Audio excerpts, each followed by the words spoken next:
సదాశివసమారంభాం వ్యాసశంకరమధ్యమాం అస్మదాచార్యపర్యంతాం వందే గురుపరంపరాం. జ్యోతిషశాస్త్రాన్ని భావితరాల వారికి ప్రసాదించిన ఋషుల యొక్క పాదపద్మాలకి నమస్కారం చేసుకుంటూ, అలాగే నాకు ఈ జ్యోతిష విద్యను నేర్పిన గురువర్యులు జ్యోతిష బ్రహ్మ కీర్తిశేషులు శ్రీ ఈరంకి సూర్యనారాయణమూర్తి గారు, శ్రీ దైవజ్ఞ గారి యొక్క పాదపద్మాలకి నమస్కారం చేసుకుంటూ, ఓం శ్రీ మహాగణాధిపతి నమః, శ్రీ గురుభ్యో నమః, హరి ఓం. వీక్షకులందరికీ నమస్కారం. జూలై నెల 14వ తారీఖు లగాయతు జూలై 20వ తారీఖు వరకు ఉండేటువంటి గ్రహగతుల ఆధారంగా ద్వాదశ రాశుల వారికి ఈ వారం ఏ విధమైనటువంటి శుభాశుభ ఫలితాలు కలగబోతూ ఉన్నాయో ఈ కార్యక్రమం ద్వారా తెలుసుకుందాం. దానిలో భాగంగా ఈ వారం ఉండేటువంటి గ్రహగతులను గమనిద్దాం. ఈ వారంలో గురుకుజులిద్దరూ కూడా వృషభ రాశి యందు సంచారం చేస్తూ ఉండగా, రవి బుధ శుక్ర గ్రహాలు కర్కాటక రాశి యందు, అలాగే కన్యా రాశి యందు కేతువు, కుంభరాశి యందు వక్రించినటువంటి శనేశ్వరుడు, మీనరాశి యందు రాహుగ్రహం సంచారం చేస్తూ ఉన్నారు. అలాగే చంద్రుడు తులా వృశ్చికం ధను రాశుల యందు సంచారం చేస్తూ ఉన్నారు. ఇటువంటి పరిస్థితుల్లో ద్వాదశ రాశుల వారికి ఏ విధమైనటువంటి ఫలితాలు కలగబోతున్నా తెలుసుకుందాం. మిథున రాశి వారికి ఈ వారం మిశ్రమమైనటువంటి గ్రహస్థితి గోచరిస్తూ ఉన్నది. అయితే రవి యొక్క జన్మస్థాన స్థిత దోషము అనేటువంటిది ఈ రాశి వారికి తొలగిపోయినది.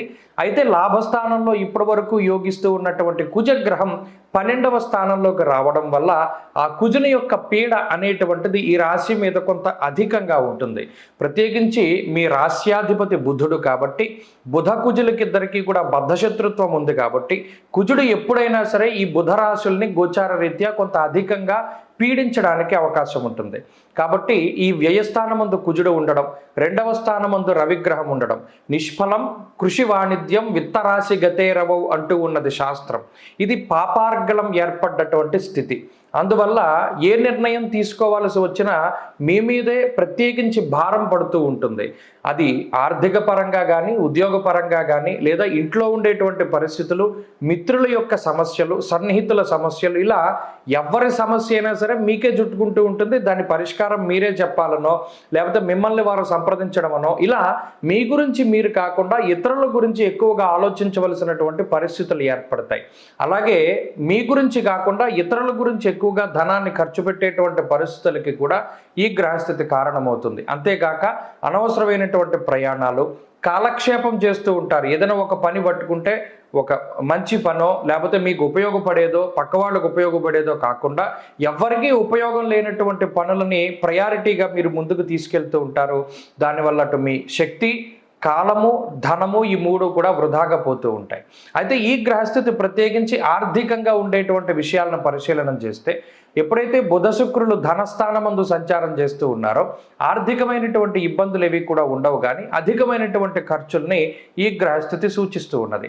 అలాగే ఆరోగ్యపరమైనటువంటి విషయాలు, ముఖ్యంగా మానసికమైనటువంటి ఇబ్బందులే ఉన్నాయి తప్పితే ప్రత్యేకమైనటువంటి ఆరోగ్య సమస్యలు ఏవి కూడా ఈ వారం మిథున రాశి వారిలో కనబడడం లేదు. అలాగే కుటుంబపరమైనటువంటి విషయాలు కూడా మిశ్రమంగా గోచరిస్తూ ఉన్నాయి. అలాగే విద్యార్థులకి ఈ వారంలో ఉండేటువంటి గ్రహస్థితి సాధారణంగా ఉంటుంది. ఉద్యోగస్తులకి, వ్యాపారస్తులకి ఈ వారంలో ఉండేటువంటి గ్రహస్థితి కొంత సానుకూలంగా ఉంటుంది. కొంత ఎక్కువ సమయాన్ని ఉద్యోగ వ్యాపారాల్లో ఖర్చు పెట్టినప్పటికీ దానికి సంబంధించినటువంటి ప్రతిఫలాన్ని పొందగలుగుతూ ఉంటారు. అలాగే ప్రత్యేకించి స్త్రీలకి ఉండేటువంటి గ్రహస్థితిని గనక, స్త్రీలకి ఈ గ్రహాలు ఇచ్చేటువంటి ఫలితాలను పరిశీలన చేస్తే గృహిణులకి మాత్రం ఈ గ్రహస్థితి బాగున్నది. ఉద్యోగ వ్యాపారాలు చేసేటువంటి స్త్రీలు మాత్రం కొంత ఒత్తిడికి లోనవ్వడానికి అవకాశం ఉంటుంది. సంతాన పురోగతి కనబడుతూ ఉన్నది. మిథున రాశి వారి వారం మరింత అనుకూలమైనటువంటి ఫలితాలని సాధించడానికై లక్ష్మీ నరసింహస్వామి వారి యొక్క ఆరాధన కానీ, లేదా వారాహి అమ్మవారి యొక్క ద్వాదశనామ స్తోత్రాన్ని కానీ పఠిస్తూ ఉండడం చెప్పదగినటువంటి సూచన. ఈ వారంలో కలిసొచ్చేటువంటి రోజు శుక్రవారంగా చెప్పవచ్చును. అదృష్ట సంఖ్య 1, అదృష్ట వర్ణము తెలుపు. తదుపరి కర్కాటక రాశి.